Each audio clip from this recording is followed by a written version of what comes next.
to your people. When Musa says my nation, what is he saying? My father is from you people. And my grandfather and his grandfather, etc. That's why you're my people. Eisa never says my nation. Why not? Because there's no father. The fact that he says sons of Israel is actually because he's reinforcing that he's miraculously born. You can't trace a lineage. And then in the ayah there is proof why he says Ya Bani Israel, because Allah says he doesn't have a father, he only has a mother, Eisa ibn Maryam. Eisa ibn Maryam makes sense now. Eisa, the son of Maryam, and that's why Ya Bani Israel, Inni Rasulullah. This is again the precision of the Quran. Words that are chosen for exact purpose. And they defend the faith in such profound ways. You know, more recently I've been studying, I was telling you I've studied Ali Imran. And there's one subject in Ali Imran that kind of came up in Makkah, but this time I decided to just dive deep into it and to try to figure it out and really wrap my head around it.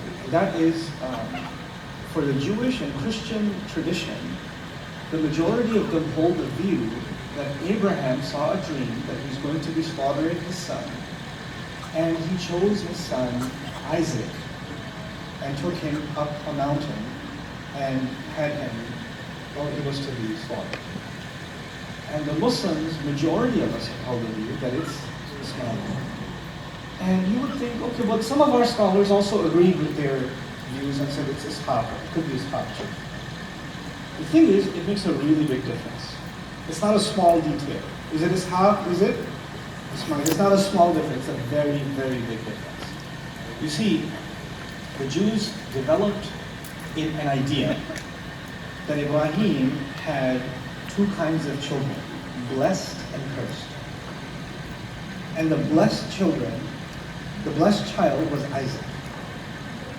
And the child that was illegitimate and from a slave woman, was actually Ismail from Hagar, who was an Egyptian slave according to them. It was an illegitimate child. And therefore, God blessed the children of Isaac because he was chosen for the sacrifice. And if you study Jewish tradition, sacrifice is everything. As a matter of fact, as much as the Quran and Sunnah emphasize Aqimus Salah wa Atu Zakah, right? The Bible keeps talking about sacrifice. That's the big thing for them. And so, which one should be sacrificed will determine which one is blessed. So from it they developed the idea that the children of Ismail are cursed, and the children of Isaac are blessed. And therefore, when Muhammad ﷺ comes, there's no way to accept him because he's from the cursed lineage. Okay? And to this day, in churches in the United States and other places, evangelicals will actually preach, and Muhammad is from the children of Ishmael. Y'all know about Ishmael, right? That's the cursed nation. That's why it's the religion of the devil. So this small difference becomes what? It becomes huge. Now the thing is, when you study this subject a little bit more in depth, you find some remarkable things. The Bible, when it says, sacrifice your only son. And the Bible tells us that Isaac was born, or Ishmael was born when Abraham was 90. And that Isaac was born, I believe, when he was 104, 14 years later. So Ismail is 14 years older than Isaac. And then the Bible, not the Quran, not Hadith, the Bible describes Ismail as a legitimate son, not as an illegitimate son. And for he is truly your son. And the Bible describes how Ibrahim a.s. has special love for Ismail. But he has special love for Ismail. And then they say, well, when God spoke to Abraham and said you have to slaughter your son, so he took him into a valley of burnt rock. Okay? A valley of burnt rock. Okay. And then they later say that's Jerusalem. Find me burnt rock in Jerusalem. Where's burnt rock? Makkah. You seen the rocks in Makkah? That's some black rock. That's some barbecue rock. And then they say that he took him, and the Bible would even describe, he took him between the valley of Shifa and Mura. The valley of Shifa? And are you for real? In the valley of Sakka. Homie, that's Makkah. You just took a little Makkah, they turned into Sakka. Safa and Marwa, they turned into Shifa and Mura. And they even talk about a wellspring nearby in the middle of the burnt rock, which is what?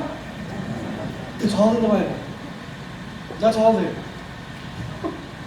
And then to add fun to the story, they added even, and it was right by the temple. The Temple of Solomon was built by Solomon, which was thousands of years later. That's not how the story works. And so Ibrahim alayhi salam's account of the Kaaba, when Allah says they know it like they know their own children, the subtlety in the Quran, maybe you've heard me talk about before, when Musa escaped from Egypt, he ended up in Madian. Madian is Arab land. Okay? There he met these girls, he helped them, went to their home, told their dad, I'm homeless, I'm wanted for murder, I have no place to go, and his dad said, you sound like a really good guy for my daughter. And they got, what better interview than this? The greatest empire on earth is looking for me to kill me, and I have no place to go, and I have no food, and yeah. And I was raised under the Pharaoh. You know what? That's a good match. I want you to live here for 10 years. You can say 8 years, 10 years if you want. It's fine. So they get married. But you know when he said 8 years or 10 years? The Arabic word for year is sana. Another word for year is am. Am. He doesn't use sana, he doesn't use am. He says, "Anta'jurani thamaniya hijaj." You will work for me for 8 hajj. In Madian, in Arab land, he tells Musa, you will work for me for 8 what? Hajj goes back to the Kaaba. There's no such thing as Hajj at the Temple of Jerusalem. As a matter of fact, they call it the tabernacle. And the tabernacle was their Kaaba that was actually, فيه سكينة من ربكم وبقية مما ترك آل موسى وآل هارون تحمله الملائكة. It was a chest. When the Israelites would travel, they would travel with it. They had a mobile qibla. They had a mobile qibla, they traveled with it wherever they went. That's actually what it was. Hajj is for whom? Ibrahim alayhi salam. Musa alayhi salam knew about the Hajj. Musa alayhi salam knew about the Hajj. And he definitely knew about the Hajj because he married Arab. Now Jews, Orthodox Jews believe that ethnicity comes from the mother. To be Jewish, your mother has to be Jewish. So I was having a fun conversation with a rabbi, and I said, so Moses married in Madian, which is Arab. So you're saying his kids are Arab?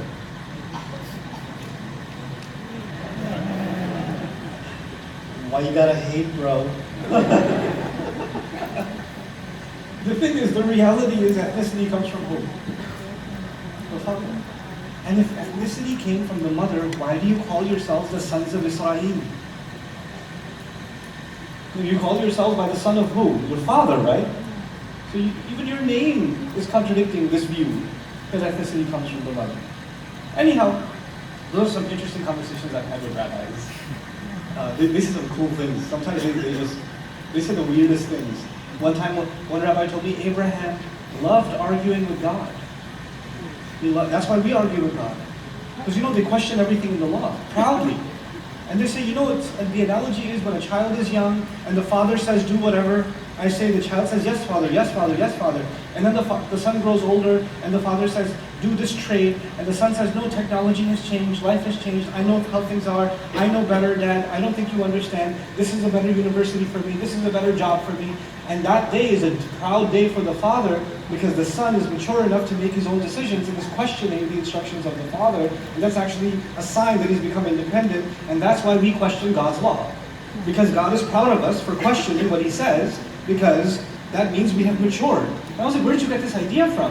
He said, because Abraham, when the angels came to destroy the nation of Lut, he argued with him. And so I said, okay, so that's when Abraham was really young, or he was mature now? He was really mature? And he goes, yeah, of course, he was really mature by that time, so he obeyed God unconditionally. So I was like, when he told him to slaughter his own son, he said, okay. And that was a lot later, so he went unmature later on? According to you? He goes, that's an interesting question.